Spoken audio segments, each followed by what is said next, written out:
même au niveau reculé des grandes localités comme Yaoundé, Douala, on voit que le peuple commence à être attaqué, même sur le plan sanitaire. Et comme si cela ne suffisait pas, il faut noter que la situation dont je vous parle est une situation qui montre que le cacao, qui était à l'époque l'une des matières pratiquement premières, dans le sens où, si vous connaissez l'histoire du Cameroun, vous verrez du côté du littoral à Konsamba, il y avait des entreprises comme Godzunian, Zouvelos, qui exportaient énormément de cacao, plaçant ici le Cameroun dans un champ compétitif avec des pays comme la Côte d'Ivoire, qui aujourd'hui apparaît comme étant le premier exportateur de pétrole en Afrique. Au-delà même de l'Afrique, la Côte d'Ivoire s'impose dans le monde commercial par l'exportation et l'exploitation du cacao. C'est une réalité. Le Cameroun a régressé. Quand on dit que la gouvernance de Paul Biya fait régresser le Cameroun, les Camerounais ne comprennent pas à quel point cela est significatif. Voici un exemple concret. Le cacao du Cameroun a régressé énormément, de sorte que le Cameroun aujourd'hui ne peut même pas compétir dans la sous-région CEMAC sur le plan du cacao. C'est quelque chose de grave. Même plus les Camerounais, des organisations médiatiques comme Reuters, des agences de presse comme Reuters, dans leur communication, font état de ce que il faut se préoccuper du cas du Cameroun. Ça devient un problème grave, au-delà des petites guerres que je vois ça et là sur les réseaux sociaux. Et donc, vous voyez que même ceux qui ne voulaient pas faire la politique parce qu'ils voulaient voir les enfants grandir sont acculés. La baisse des revenus de production au niveau des cacao intervient alors que partout dans le pays, on voit que au niveau des transports, au niveau des routes, au niveau de la transformation des produits, il n'y a rien qui est fait. Vous allez aussi remarquer cette semaine, ça c'est toujours dans les médias que j'ai parcourus au Cameroun, vous allez remarquer que sur le terrain, il y a une autre information économique qui devrait retenir votre attention. La Société nationale des hydrocarbures, la SNH, et la société Octavia Énergie ont achevé les négociations relatives au contrat de partage de production du bloc Bonogo Exploration. La signature officielle de l'accord est annoncée pour les prochains jours au Cameroun. Quand on dit les prochains jours au Cameroun, tenez-vous tranquille. Encore que derrière cela, si on ouvre le dossier, vous verrez que le gouvernement est dans des gymnastiques incroyables pour attirer l'attention sur des choses en réalité qui comptent. Bon, la SNH aujourd'hui n'est pas blanche dans les rapports politiques au Cameroun. Le rôle que la SNH a joué ou continue de jouer est un rôle que les Camerounais devraient interroger. Donc, ce sont des gymnastiques qui, pour moi, avec celle de Yo-Yo Yolanda, démontrent que le gouvernement est vraiment dans une asphyxie économique au point où on est obligé de passer par ce genre de stratagème. Et là, c'est les médias qui se rendent complices de ce genre de choses qu'il faut parfois interpeller. Mais vous savez qu'au Cameroun, à qui mieux mieux, comme on dit parfois.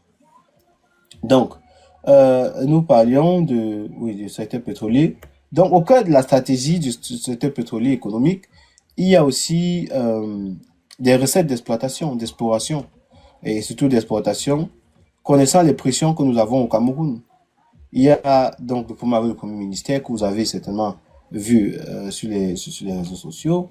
Il y a le problème du ministère des Finances, de l'économie au Cameroun, il avait ses propos. Les ministres morts, bien entendu. Donc, concrètement, je veux dire quoi? C'est que on est quitté au Cameroun, si vous avez remarqué, des conflits politiques, 100% politiques, qui excluaient le bas peuple vers un problème qui commençait à interpeller, à attirer l'attention, même de ceux qui étaient dans les villages. L'absence de Paul Biya au Cameroun, en ce moment, révèle deux choses. Et là, on va entrer dans la deuxième partie de cette vidéo, qui est un peu explicative. Il faut garder à l'esprit que, après l'élection présidentielle de 2025, du 12 octobre 2025, le gouvernement camerounais a décidé, de façon maladroite, de ne pas écouter le peuple et de forcer celui qui avait réellement gagné à s'exiler. C'était une erreur fondamentale. Parce qu'en commettant cette erreur, ils ont interpellé dans cette marche les Camerounais de la diaspora. Et en interpellant les Camerounais de la diaspora, il y avait d'ores et déjà un conflit exporté. Le conflit n'était plus le conflit de ceux-là qui se battaient derrière le MRC, le Mouvement pour la Renaissance du Cameroun, le mouvement pour la Renaissance du Cameroun qui avait été bloqué par le rejet en réalité de la candidature de Maurice Kamto le 5 août 2025, ne pouvait pas en réalité continuer la démarche. Il fallait qu'elle ait quelque chose, quelqu'un, un groupe politique sur lequel il pouvait s'appuyer. Le quota politique, c'est-à-dire quoi, le poids politique de Maurice Kamto, en réalité, ce n'est pas sa personne. Son poids politique, c'est les gens, le nombre, les masses qu'il peut mobiliser. C'est sa capacité à impacter dans le discours public. C'est sa capacité à impacter directement en prenant la parole. Mais s'il y a cet impact-là, c'est parce que derrière ces paroles, il y a des actions qui peuvent être menées. Et ces actions ne vont pas être menées par des esprits. Ces actions vont être menées par des esprits qui sont dans des individus qui, eux, sont visibles, qui vont donc poser des actions concrètes. C'est donc sa base politique qui va constituer pour Maurice Kamto, pour Cabral Liby, pour n'importe qui, la base fondamentale de la force politique de Maurice Kamto, de son poids politique. Et donc, dans la recherche de la compréhension de son poids politique, il faut mettre aussi à côté que le RDPC n'est pas fort, ou bien Paul Biya n'est pas au pouvoir depuis 40 ans, plus de 43 ans aujourd'hui, pas parce qu'il est fort, non. C'est l'écosystème autour de Paul Biya, c'est l'environnement autour de Paul Biya qui font de Paul Biya quelqu'un de problématique pour le Cameroun en tant que président. C'est l'environnement autour de Paul Biya qui l'encourage, qui participe de ce que Paul Biya puisse laisser le Cameroun aller en congé, se balader, faire ce qu'il veut, quand il veut, comme il veut. Si les députés faisaient le travail des députés, Paul Biya serait accablé. Le gouvernement serait accablé. Si les conseillers municipaux faisaient leur travail, les administrations ou bien les représentations délocalisées de l'administration centrale seraient accablées. Donc, on arrive à l'élection de 2025 avec un gouvernement qui est fort, pas parce qu'il est stratégiquement bien étoffé, non, parce qu'il est brutal et violent. On a en face l'opposition qui, elle, est constituée de personnes, de personnalités qui, elles, ont des responsabilités ou ont eu des responsabilités dans le même système gouvernemental qui rend le gouvernement plus fort de jour en jour. On a donc ici un rapport de force très très important. C'est-à-dire qu'on aura une croisée de chemins. La majorité qui, elle, a décidé de soutenir, pas Issa Tieroma, mais l'idée que sur sa base, sa victoire, que sur l'idée de la victoire de Issa Chiroma, on pourrait très simplement avoir un consensus qui permettrait à chacun et à chacune de se projeter à une prochaine élection. Donc, il faut comprendre le profil de Issa Chiroma d'une part, le profil du peuple camerounais qui le soutient d'autre part, la dynamique du RDPC d'une part, la dynamique de ceux qui ont besoin du gouvernement actuel pour pouvoir exister dans le jeu politique d'autre part. C'est quelque chose de fondamental. Pour comprendre ça, chers amis, il faut voir donc que nous avons un exemple tellement simple et illustratif. Nous avons un exemple simple et illustratif. Vous avez le gouvernement RDPC qui est sous pression. Au sein du gouvernement, vous avez des ministres qui sont en conflit. Vous avez la communication gouvernementale qui n'est plus cohérente. Vous avez... Ah, je ne sais pas. Est-ce que vous m'écoutez même? Parce que je vois mon micro éteint.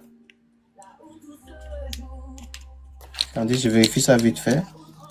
Pour ceux qui sont sur TikTok, confirmez-le moi. Sur YouTube, je crois que le son est bon.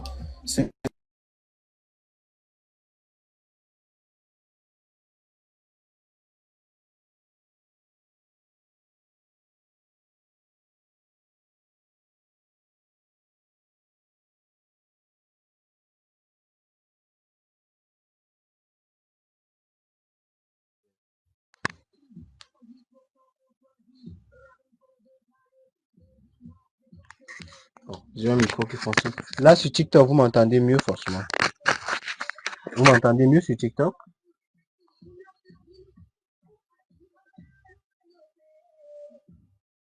Confirmez-moi en commentaire si vous m'écoutez, c'est important. Confirmez-moi en commentaire. Je ne vais pas continuer si je ne suis pas sûr que vous m'écoutez bien. Confirmez-moi si vous m'écoutez.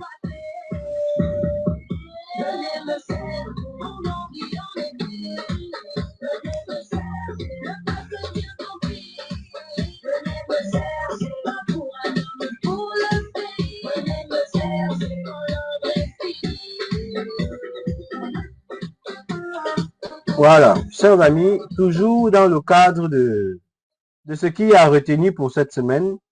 Vous savez je vous dis, cette semaine était très importante. Elle était très importante. Donc, toujours dans le cadre de ce qu'on a pu avoir retenu cette semaine dans les informations que j'ai récupérées pour vous. Habituez-vous, hein, chaque dimanche, je vais essayer de vous donner un compte rendu de l'information qu'il y a eu la semaine. Alors, on a dans le ministère de l'eau et de l'énergie qui avait annoncé des perturbations de l'approvisionnement électrique du 5 au 7 août à venir, qui ont déjà eu lieu forcément. Donc, la cause avancée était l'arrêt temporaire de la centrale thermique de gaz à Kribi lié au taux de maintenance sur le gazoduc qui l'alimente. Ça, c'est Actu Cameroun qui le dit. J'ai pris cette information, pourquoi? Parce que, comme toujours, on a au Cameroun une crise. Cette crise entraîne une autre crise. Cette autre crise fait exploser un scandale. Le scandale lui-même doit être étouffé par tous ceux qui avaient provoqué la première crise. Vous voyez le problème qu'on a évoqué tout à l'heure de la SNH. La SNH qui est en train, d'après ce qu'on voit, qui est en train de mettre une stratégie sur pied pour contrôler toutes les structures liées au secteur pétrolier. Je ne sais pas pourquoi, c'est l'impression que j'ai. Et donc, est en train de chercher l'argent. Et si vous vous demandez pourquoi la SNH, que certains appellent dans les couloirs bizarres, parfois sur les plateaux de télé, la caisse noire ou la banque noire du gouvernement ou de Paul Biya, on va comprendre que c'est cette caisse noire qui permet d'alimenter l'armée, certains corps du gouvernement, les cadres, etc. Donc, si la SNH se met à chercher de l'argent activement, comme on le voit, si on voit qu'il y a des problèmes liés au gazoduc qui eux-mêmes sont liés au pétrole, on voit qu'il y a un rapport très très fort dans l'état global économique financier du Cameroun. Donc, peu importe le secteur, vous aurez la même logique. Vous avez un problème qui sort, les Camerounais détectent le problème, ils en parlent, le problème devient de nature nationale, même internationale. Ça devient donc un sujet de communication de tous les médias du Cameroun et même des réseaux sociaux. Écoutez bien mon cheminement. Je veux vous amener je veux vous amener quelque part. Je veux que vous m'écoutiez bien, que vous compreniez ce que je veux dire. Je vous amène quelque part.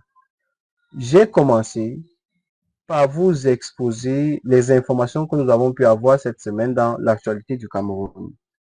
Dans cette démonstration, je vous ai expliqué qu'il y a une logique qu'on peut retenir derrière ça, ce qui se passe au Cameroun. Quand au Cameroun, il y a un problème dans un secteur, que ce soit la Bayam Selam, que ce soit l'homme politique, que ce soit l'agrégé, que ce soit l'avocat, c'est la même chose. Il y a un problème, on détecte le problème. Dès que le problème est détecté, on va en parler tellement de sorte que les médias vont commencer à en parler. Les médias ne commencent à en parler que lorsque c'est très grave ou lorsque c'est un sujet qui pourrait créer un scoop. Le scoop dont va amener les journalistes, les médias à scruter les réseaux sociaux pour voir des sujets que eux ils pourraient avoir que d'autres n'auraient pas. La logique donc ici est très importante. Il faut que vous compreniez ma logique. Donc, on part sur deux bases. Il y a une base qui est celle de la conservation du pouvoir en place. Il y a une autre base qui est celle de la protection, de la conservation du pouvoir en place pour qu'il y ait un statu quo. La condition pour que un camp gagne et que l'autre perde, la condition pour que le camp qui soutient Paul Biya gagne, c'est que ceux qui soutiennent Issa Tiroma arrêtent de le soutenir et admettent l'idée d'une prochaine élection municipale, législative ou bien présidentielle. Toute élection au Cameroun qui écarte la réalité selon laquelle il y a un conflit post-électoral qui devrait aboutir à la confirmation de ce que Issa Tiroma a gagné réellement comme il le dit ou pas. Sans confirmation, toute élection serait caduque parce qu'aucune des personnes qui partiraient à cette élection ne pourrait être légitime. Et donc, on a deux camps. On a le camp de ceux qui soutiennent Issa Tiroma Bakari parce qu'ils estiment que sa victoire est le seul compromis, le seul élément de légitimité qui permettrait qu'on reconnaisse qu'au Cameroun, on peut encore utiliser la politique comme moyen de gestion de la société. C'est donc sur cette question que je vous interpelle dans ce soir. La troisième partie, c'est donc le débat, un échange avec vous, avec ceux parmi vous qui aimeraient monter, vous pouvez monter, on échangera là-dessus. Est-ce que vous pensez que refuser d'admettre la victoire de Issa Tiroma, combattre Issa Tiroma, ne signifie pas admettre le statu quo et donc soutenir Paul Biya? Parce que admettre le statu quo, c'est admettre qu'il y aura un vice-président. Admettre qu'il y aura un vice-président, c'est admettre que les choses continuent et que le gouvernement RDPC aura toujours raison, même par la force. Voilà l'état des lieux au Cameroun. Chers amis, je vais ouvrir le panel pour ceux parmi vous qui veulent monter et vous pourrez faire votre demande à tout moment.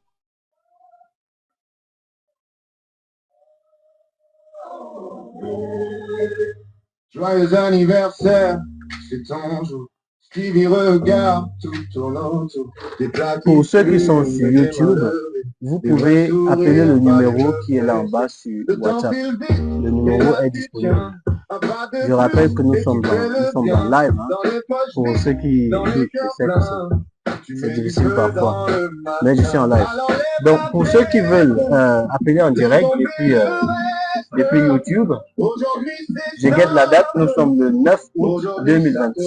Donc, vous pouvez lancer l'appel dès maintenant avec le numéro de téléphone qui est en bas de votre téléphone sur WhatsApp et vous pourrez intervenir en direct pour donner votre point de vue.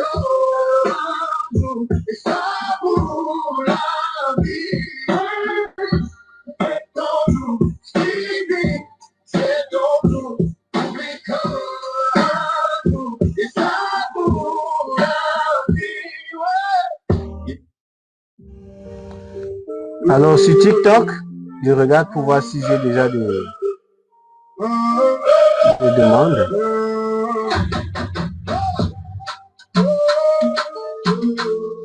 Vous montez quand vous voulez, hein.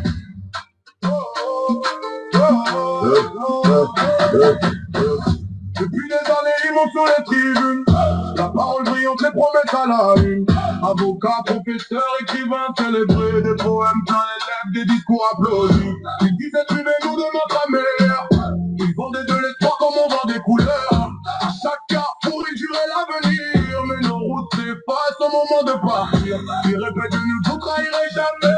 Mais les mots dans les actes ne sont que des reflets.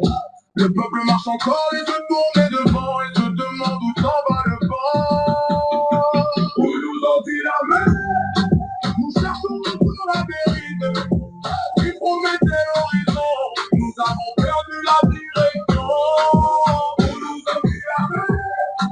Qui répondra à nos allées? Quand le peuple donne sa confiance, qui répond de son espérance. Ici les grands auteurs, les héros de l'histoire, écrivent des ouvrages pour parler de victoire. Mais jamais ils n'ont dit quel chemin ils traçaient, ni pourquoi nos combats toujours ont commencé. On nous parlait d'aurore, de justice et de paix, pendant que les promesses passées en secret. Le peuple attend encore qu'on lui rende des comptes, car la vérité ne se cache pas sous les honneurs. Une question résonne plus fort que les discours. Si vous connaissez la route, pourquoi tant de détours? Le peuple n'est pas un chiffre ni un simple décor. Il mérite la vérité aujourd'hui plus qu'encore. Où nous ont-ils amenés? Le temps finit par tout dévoiler. Les discours passent l'effet de meurtre et l'histoire juge les dirigeants. Où nous ont-ils amenés? Le peuple veut enfin avancer. Les promesses ne suffisent plus. Il faut des actes, rien de plus.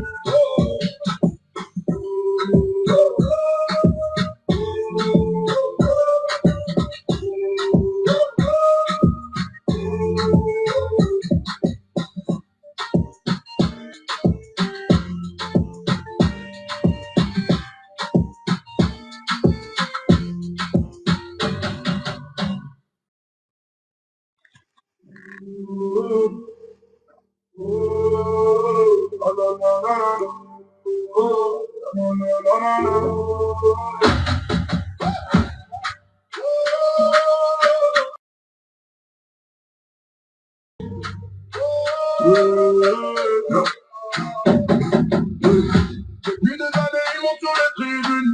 La parole brillante, les promesses à la une. Avocats, professeurs, écrivains, célébrés, des poèmes plein les lèvres, des discours applaudis. Ils disaient suivez-nous de notre meilleur. Ils vendaient de l'espoir comme on vend des couleurs. À chaque carrefour, ils juraient l'avenir. Mais nos routes s'effacent au moment de partir. Ils répètent je ne vous trahirai jamais. Mais les mots sans les actes ne sont que des reflets.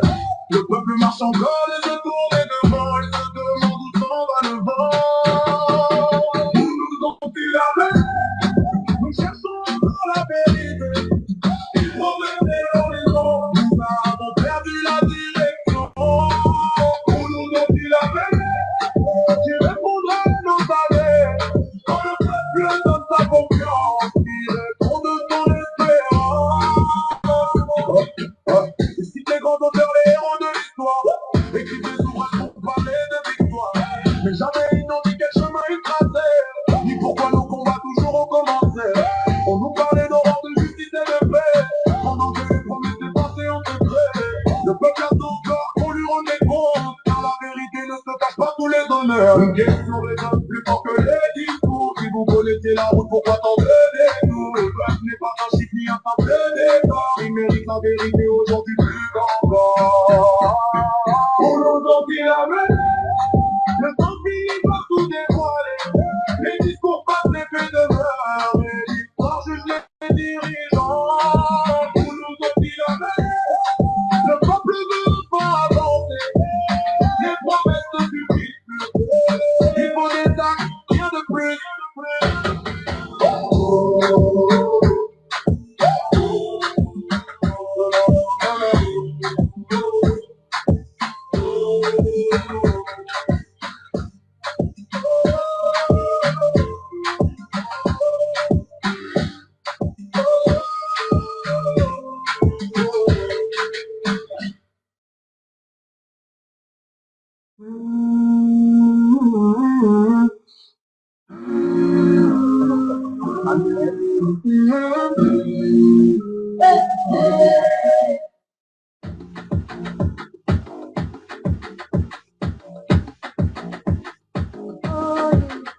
Puis la Gambie, tu parles sans détour, au cœur des casernes à ceux qui tiennent le jour. Vous avez juré fidélité à la République et au peuple. Pas à un plan, pas à une table qui tremble. Je nomme les rangs, je nomme les porteurs d'armes, armées, gendarmes, variations marines, pompiers. Si la peur vous tient, regardez la rue. Les mères au marché, les enfants à main nue. On vous veut debout, pas garde d'un trône, pas bras d'un mensonge, pas ombre d'un homme. Venez me chercher, je vous attends là-bas. Venez me chercher, le peuple est déjà là. Venez me chercher. On m'a dit en silence, n'attaque pas le verrou, mais le verrou saigne quand la nuit devient trop floue. Je veux des soldats droits, des uniformes s'enchaînent, une armée pour le pays, pas pour courir la peine. Que les villes mortes soient des villes protégées, que les ordres illégitimes retombent dans l'oubli. Ne servez pas l'usure ni la peur au sommet. Quand la loi se courbe, c'est le pays qui se tait. Je vous tends la main sans quitter ma route. Si vous lisez l'avenir, il est dans votre doute. Venez me chercher, je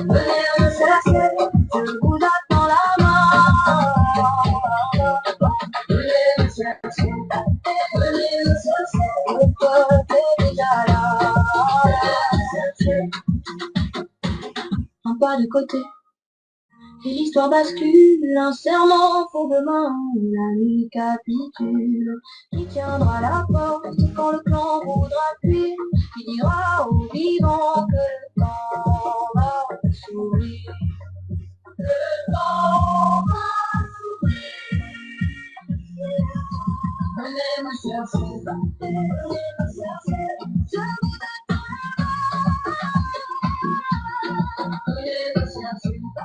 Venez me chercher, le peuple est déjà là. Venez me chercher, je parle aux cavernes, je parle au matin. Si vous voulez le pays, venez me chercher encore. Venez me chercher. Rebonsoir à tous. J'espère que vous me suivez bien, j'espère que vous allez bien, j'espère qu'il y a la forme. Je étais en train de rappeler aux uns et aux autres, j'adore cette formule, qui permet de ne prononcer personne, mais en parlant de tout le monde. Donc, je disais que cette semaine, le Cameroun a traversé quelque chose d'extrêmement intéressant, chers amis. Permettez-moi de vous proposer une lecture globale de ce qui a été dit, ce dont on peut parler, voilà, qui relève clairement de la chose politique. Je sais que vous êtes chacun et chacune un peu intéressés par la chose politique du Cameroun. Donc, comme je vous disais, le Cameroun vient de traverser une semaine où les événements politiques, militaires, économiques et sociaux se sont croisés autour d'une même question. Qu'est-ce qui se passe réellement au sommet de l'État? Alors que le président Paul Biya reste absent du pays depuis plusieurs semaines. Au début de la semaine, le gouvernement camerounais a publié et publiquement que Paul Biya était vivant. On ne sait pas pourquoi ils se sentent obligés de le dire, mais de préciser qu'il est vivant. Ils ont dit que Paul Biya était vivant et qu'il rentrerait prochainement au Cameroun.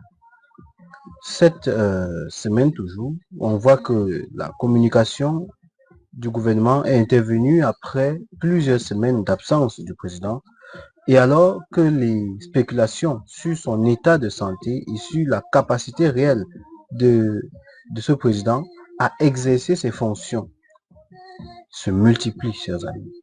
Il y a TV5 Monde qui en a parlé. TV5 Monde que les Camerounais suivent religieusement. Lorsque TV5 Monde dit un truc pareil contre le régime, les médias ne relaient pas. Ils ne voient pas ça. Personne ne voit. On détourne le regard. Mais dans les faits, chers amis, les événements politiques majeurs de la semaine, en fait, l'événement majeur n'était pas la déclaration sur la santé de Paul Biya. C'est pas important. Il y a eu plus important. Le plus important était au niveau de la série des décrets signés le 3 août par Paul Biya depuis l'étranger. Ça, c'était un phénomène.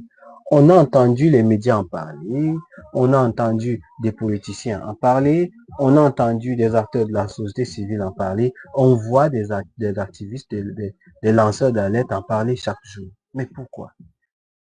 Est-ce que c'est plus important que la situation actuelle du Cameroun?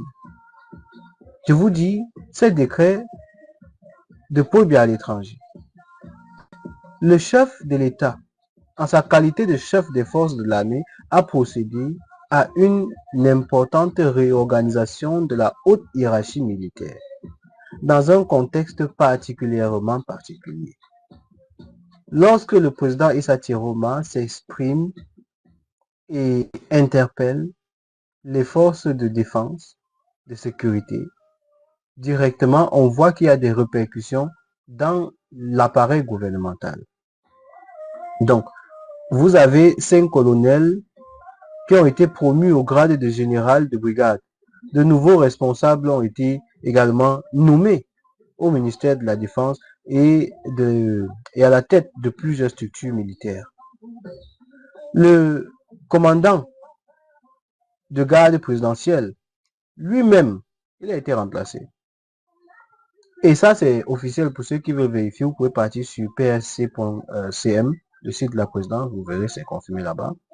Selon Reuters, qui est une agence de presse, les décisions dont je vous parle ont notamment touché les commandements de 4 des 5 régions militaires interarmées du pays. Elles interviennent alors que Paul Biya n'a pas été vu publiquement depuis 58 jours. Ce qui donne à ces nominations une portée politique particulière, nous dit Reuters. Il faut, cependant, chers amis, distinguer, comme on nous dit toujours, il faut faire attention, il faut distinguer les faits de l'interprétation. Même si ici, on n'est pas très loin de la réalité. Les décrets sont réels et officiellement publiés. En revanche, affirmer que ces décrets constituent une opération de verrouillage politique ou une préparation à une succession serait une interprétation bien particulière, même si elle n'est pas fausse en réalité, si on regarde de plus près. Ce que l'on peut constater dans les informations qu'on a eues cette semaine, c'est que le président, entre guillemets, Paul Biya, continue d'exercer formellement ses prérogatives constitutionnelles malgré son absence physique du territoire. C'est quelque chose de formidable. C'est quelque chose de fantastique. Les médias, la société civile, les activistes, pour la majorité, ont aidé à entretenir cette distraction. Et donc, cette séquence intervient après une autre série de mouvements dans l'armée. Tout ceci suite aux dispositions prises par le président élu Issa Tiroma.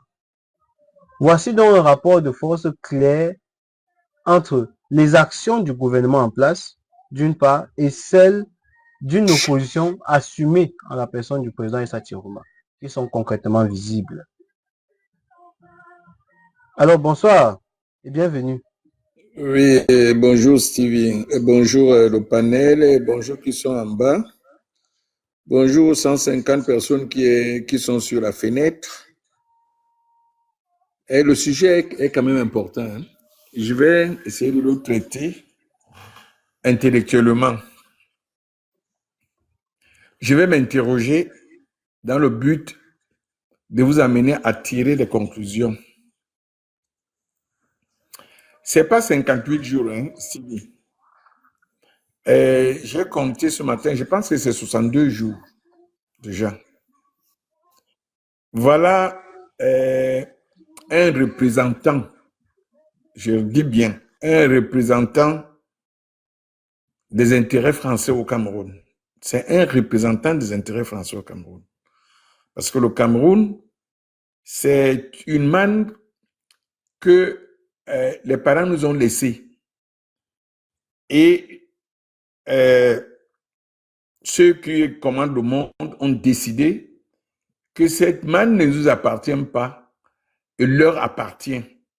Ils ont donc laissé sur place leurs représentants. C'est ça qui est important à comprendre. Et leurs représentants n'ont pas de comptes à nous rendre, nous. Ils ont des comptes à leur rendre. Pourquoi je le dis? Regardez très bien. Aucun média étranger. Vous savez que, par exemple, Radio France Internationale est la représentation de Quai d'Orsay en Afrique et dans le monde.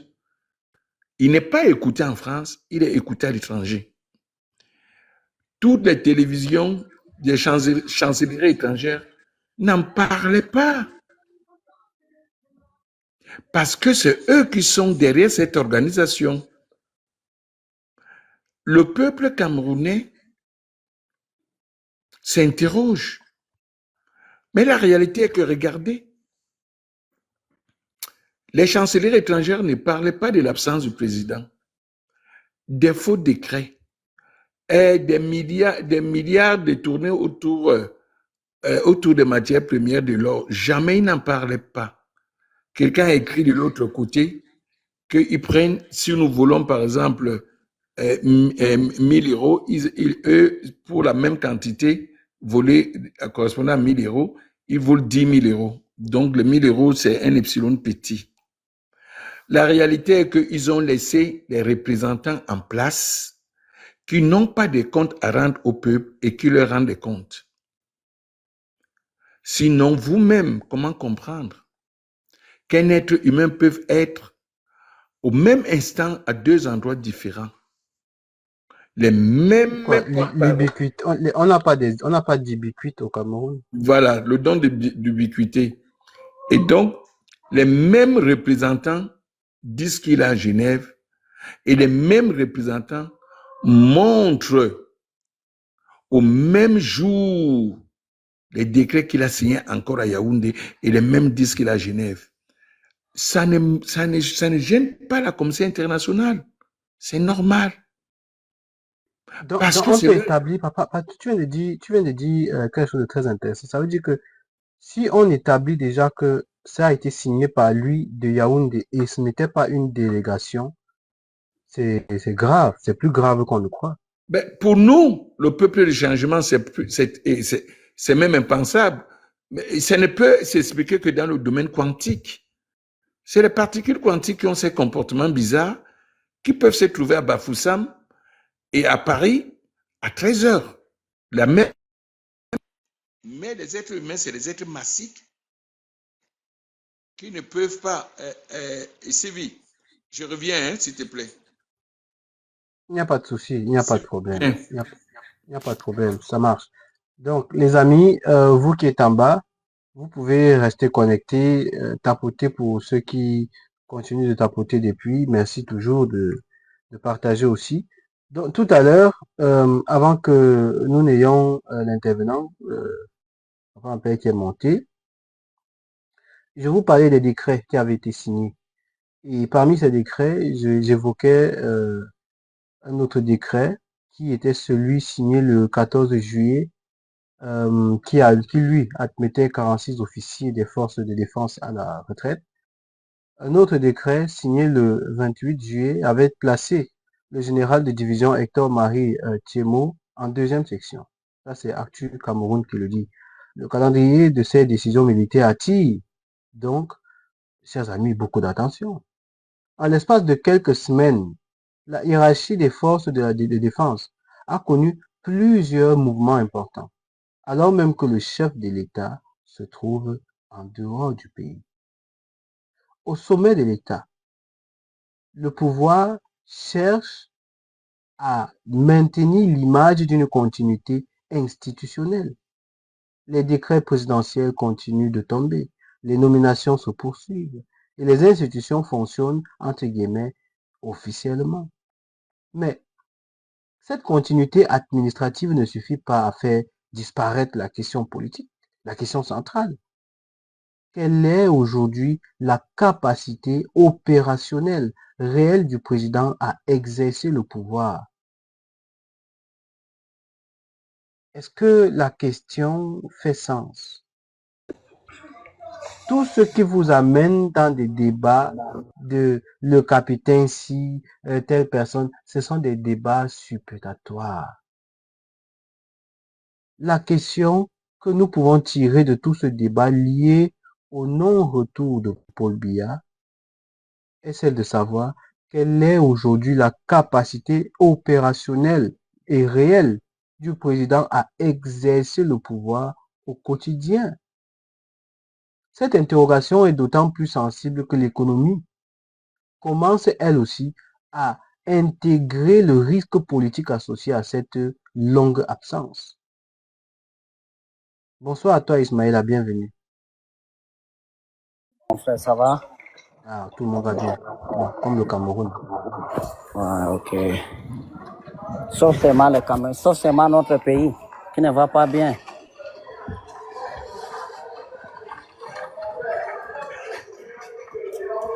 Oui, Ismaïla, tu voulais dire quelque chose? Bon, je viens d'arriver, je ne comprends pas à quel sujet que tu es en train de parler. Voilà, le sujet, il est écrit et il n'y a pas de problème. Tu peux donc écouter. Après, tu vas prendre la parole quand tu veux. Il n'y a pas de problème. Ok, je peux écouter d'abord. Oui, ça marche. Ça marche. Donc, chers amis, comme je vous disais, on a donc ce problème lié à l'absence prolongée de Paul Biya. Le 7 août, pour Ismaël qui vient d'arriver, je suis en train de faire d'abord un compte rendu de l'actualité de la semaine. Comme ça, pour que ceux qui n'ont pas suivi les infos liées au Cameroun puissent avoir quelques lignes. Et donc, j'étais au niveau des décrets qui avaient été signés tout au long de la semaine.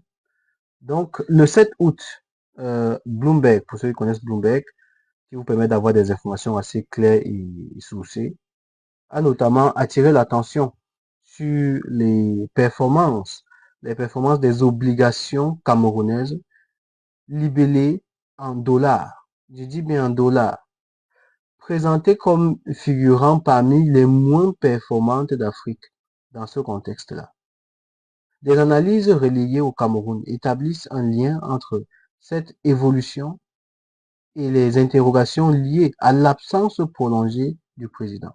Ce n'est pas moi qui le dis, c'est Actu Cameroun qui le relaie cette semaine. Le problème ne concerne donc plus uniquement la communication politique. Le problème commence à toucher la perception du risque même au pays. Plus loin, ça oblige à se demander, chers amis, si on est honnête, est-ce que ce que les Camerounais sont en train de vivre depuis 2025 pourrait encore amener un Camerounais, même les plus ignorants, à partir s'inscrire voilà, s'inscrire sur les listes électorales. Est-ce que les Camerounais peuvent encore croire en la politique avec ce qui se passe devant nous là? Et donc, il y a des questions fondamentales que le peuple est en train de se poser. Et d'autre part, vous avez des opposants, des pseudo-opposants, qui disent au peuple, non, ce n'est pas important, concentrez-vous plutôt sur la prochaine élection municipale, les prochaines élections législatives. Dans un espace d'égoïstes et d'aigreurs comme celui-là, comment est-ce que le peuple ne trouverait pas intérêt à éviter de devenir le prochain Blaise Esama? Dans cet écosystème que l'opposition entretient, il n'y a aucune dignité, il n'y a aucune considération pour le peuple. Je veux établir quelque chose ici de fondamental et j'aimerais que vous m'accordiez votre attention. Il y a des personnes dehors là qui disent que c'est le MRC qui a fait élire Issa Tiroma. Ça, c'est un point très brutal. Donc, ceux qui ne sont pas des soutiens de Issa Tiroma et qui sont souffrants de maladies, quelle que soit la nature, qui pourraient faire que ce que je vais dire leur fasse quelque chose de mal. Je vous prie de bien descendre d'abord du live. Vous pouvez revenir après quand je vais être en train d'expliquer, vous pouvez comprendre le contexte, ce que j'ai dit. Ceux qui disent que c'est le MRC qui a aidé à Eli Issa Tiroma ont gravement tort. Ce sont des menteurs qui ne font rien d'autre que de soutenir le gouvernement RDPC. Ce sont des sardinards. Je m'explique. Si le MRC avait aidé à soutenir Issa Tiroma, entendez-moi bien. Attendez, il faut que vous voyez ma face quand je dis ça parce que j'assume. Beaucoup de personnes n'ont pas eu le courage de vous le dire. Moi, je vais vous le dire. Premier point, s'il n'y avait pas corps, le discours de Issa Tiroma passerait plus facilement qu'aujourd'hui. Premier point. Deuxième point, soutenir que Issa Tiroma n'est pas l'homme qui a la légitimité populaire au Cameroun aujourd'hui. C'est admettre les résultats du Conseil constitutionnel, donc c'est soutenir Paul Biya. Est-ce qu'on se comprend maintenant donc? Et donc ceux qui viennent dire que c'est le MRC qui aurait aidé à élire Issa Tiroma, qu'ils sachent que leur imposture doit s'arrêter. Ils n'ont pas soutenu Tiroma. Parce que si un parti politique soutient un autre candidat, c'est formel, c'est public, c'est visible. La commission qui a été créée pour traquer les militants qui ont soutenu Tiroma, elle est encore en exercice? Ou est-ce qu'elle a arrêté? Où est monsieur le porteur de plainte? Où est Tafo depuis? Où est Tafo depuis qu'on parle des vrais problèmes du Cameroun?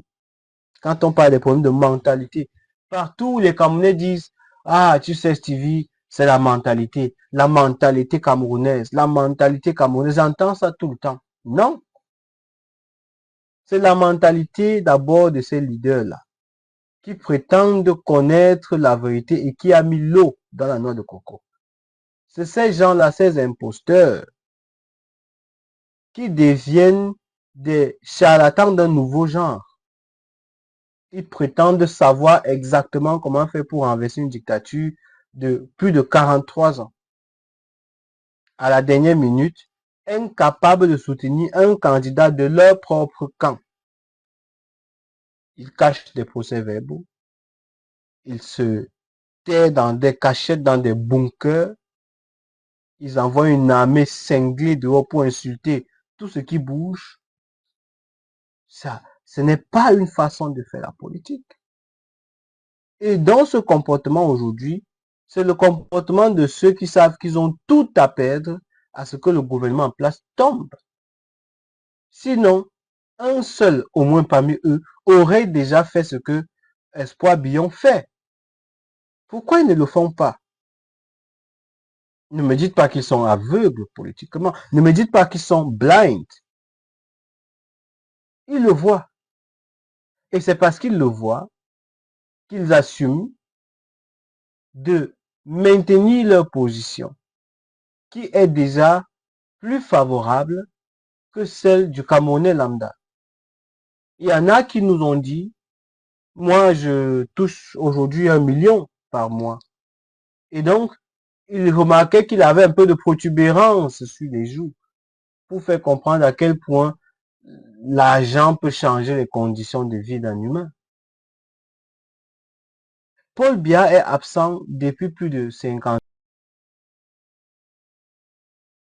Paul Biya est absent depuis plus de 50 ans. Paul Biya est absent depuis plus de 58 jours. L'opposition par ses députés, ils ne sont pas nombreux, donc on devait les remarquer. Le RDPC en a pratiquement 127, je crois, ou 147. Oui. Et l'opposition, non, l'opposition a 27, voilà, 28 députés, voilà. Et donc, demandez-vous ce que ces députés ont fait au Parlement, ce qu'ils foutent au Parlement. Demandez-vous le travail des députés de l'opposition dans le processus. Demandez-vous quel est le travail des députés aujourd'hui dans la revendication de la victoire du peuple. Les députés qui sont les porte-parole du peuple attendent le mot d'ordre de leur leader politique dans les partis dont ils sont militants, parfois cadres.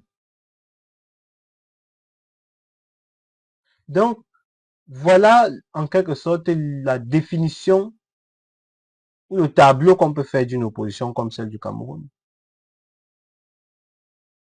Parce qu'il n'y a pas d'information, on ne peut qu'essayer de réfléchir, de mettre des éléments ensemble pour comprendre.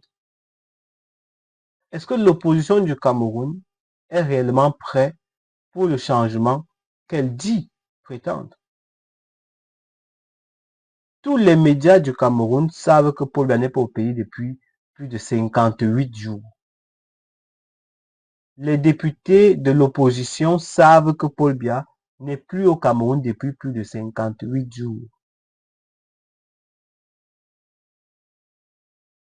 Les leaders des partis politiques savent que Paul Biya n'est plus au Cameroun depuis plus de 58 jours. La société civile tout entière sait que Paul Biya n'est plus au Cameroun depuis plus de 58 jours. Les médias nationaux, internationaux savent que Paul Biya n'est plus au Cameroun depuis plus de 58 jours. Nous qui sommes en diaspora, à qui la loi de 1968 limite la double nationalité, on se rend compte que c'est nous qui portons même mieux la voix du bas peuple camerounais que l'opposition camerounaise tout entière. L'opposition du Cameroun se repose sur sa diaspora. Le parti au pouvoir se repose sur sa diaspora. L'opposition du président Issa Chiroma se retourne vers sa diaspora. La diaspora devient donc un élément central pour deux raisons.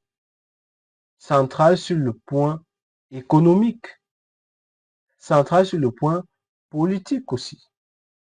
Sur le plan politique, il est évident que ce que je viens de vous dire n'est que la démonstration de la force de la diaspora. Il y a des leaders, la plupart des leaders politiques au Cameroun aujourd'hui sont des personnes de la diaspora qui sont rentrées au Cameroun. Et donc la diaspora a un espace central dans la vie politique du Cameroun. C'est parce qu'elle a un rôle central et c'est parce que ces leaders de partis politiques qui ont été en diaspora n'ont pas rompu leurs amitiés. Ils sont donc restés en contact avec des amis, des connaissances, et ça participe de ce qu'avec le temps, ils échangent, ils apprennent l'un de l'autre. Et c'est pour ça que ceux qui ont des associations, des partis politiques au Cameroun, savent exactement comment ça fonctionne. La diaspora devient un moyen financier, il devient un renfort politique par sa capacité et son accès aux réseaux sociaux et à la communication digitale. C'est donc une manne idéale pour les opposants, pour le parti au pouvoir. Alors, comment est-ce que c'est géré par l'opposition? On a parlé de crise économique du côté du gouvernement. Comment ça se passe du côté de l'opposition? Qu'est-ce que les médias camerounais disent de l'économie des partis d'opposition? Pour beaucoup parmi vous, vous êtes en France. Moi, j'ai suivi. En France, on parlait d'un problème lié à Macron, à Le Pen, et des fonds qui avaient été alloués dans le cadre de leurs opérations au Parlement européen. Et vous voyez que les médias s'en sont accaparés. Ils ont pris le temps de fouiller, de comprendre. Mais au Cameroun, l'opposition n'a pas de vie économique. Comment est-ce que les partis politiques fonctionnent? Comment est-ce qu'ils se financent? Est-ce que ce qui est dit, ce qui est écrit, c'est ce qui est réel? Est-ce qu'on a confronté la réalité, les faits à la réalité? C'est quoi le rôle de notre opposition? Est-elle réellement une opposition? Je vais vous donner un autre exemple, et là je crois que c'est dessus qu'on va terminer. Le dernier exemple que je vais vous prendre, c'est un exemple qui s'élève à 6 milliards, pratiquement 6,1 milliards, collectés en 2025 pour l'élection présidentielle. Le but était d'accompagner le candidat que nous avions soutenu. Maintenant, on ne sait pas s'il s'agissait de soutenir Maurice Kamto ou s'il s'agissait de soutenir le MRC. Mais une chose est sûre, c'est que dans le communiqué, il s'agissait de soutenir la candidature. Et donc, si on devait soutenir la candidature a été rejetée. Dès lors que la candidature a été rejetée, les contributions qui avaient été faites devraient être remboursées. Le leader du parti, monsieur le professeur Maurice Kamto, dit publiquement que on va rembourser les collectes et donc pas les canaux qui avaient été utilisés. Si vous regardez, vous verrez que jusqu'à aujourd'hui, il n'y a aucun rapport. Zéro. Les sites internet sont portés disparus. La fondation avec laquelle cela a été organisé est portée disparue. Et donc, les journalistes du Cameroun n'ont pas connaissance de l'affaire. Vous voulez me dire que les médias camerounais ne savent pas qu'il y a un problème lié à ces contributions? Pourquoi n'en parle-t-il pas?